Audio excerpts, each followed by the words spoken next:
All right. So this video here is going to be clickbait because I'm not technically walking away. Because to walk away, you have to be part of something, right? Or you have to be at a place. I've always been a liberal for as long as I can remember. My whole life I've been liberal. Never once, though, have I ever considered myself a Democrat. And there's a reason for that. The Democratic Party has never been concerned with helping the average person. They've never kept the promises they've made. They've never once helped the poor communities, which I grew up in, very much so. And quite simply, they're still the party of the KKK. They're still the party that believes in slavery and there's a superiority of races. Now, they want you to believe that there isn't. And the reason they want you to believe that they don't believe that anymore is because they realized that the notion was unpopular.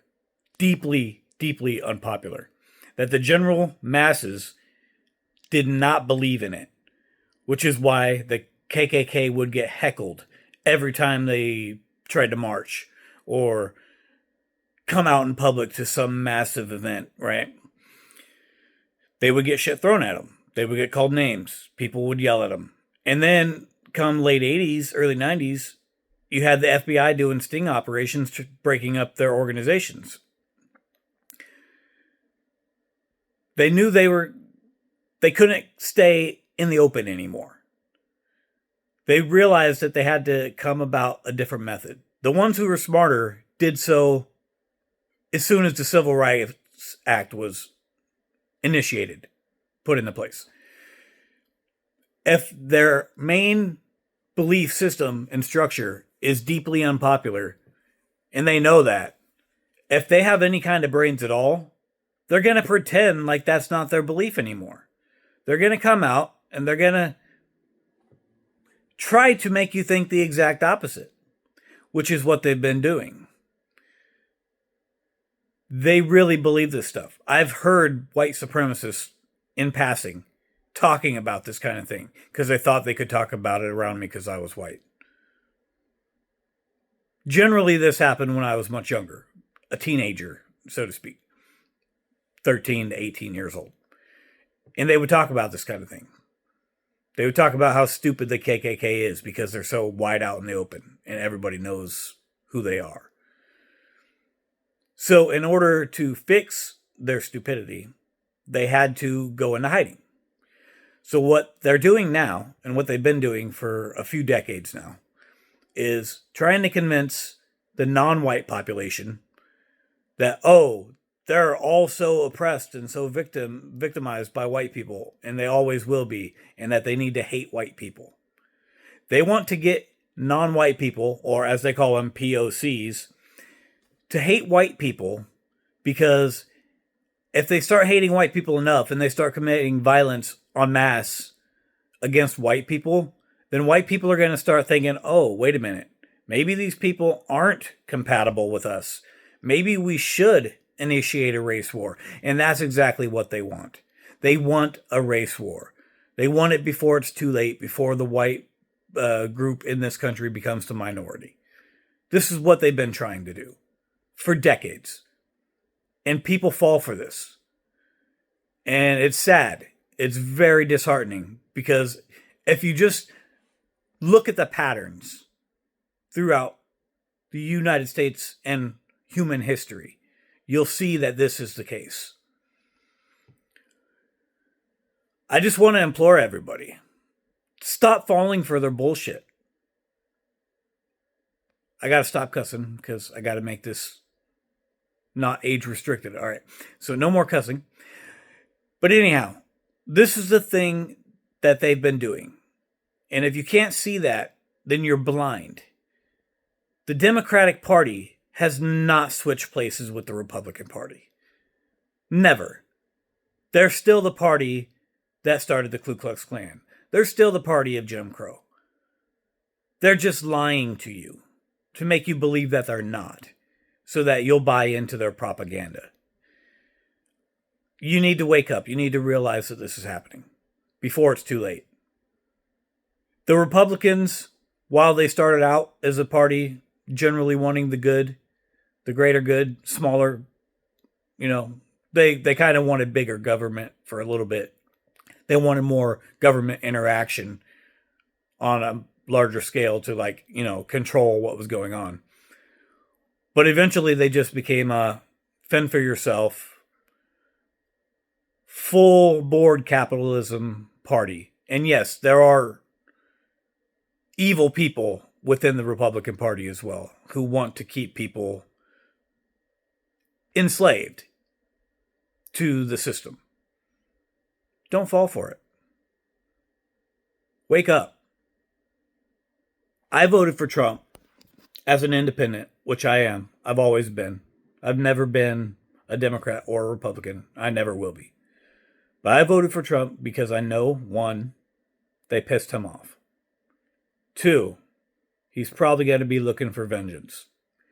3, the system as it's been in place for at least the last 65 years, if not all the way back to World War II, it can't keep going like this. There's something that's got to give.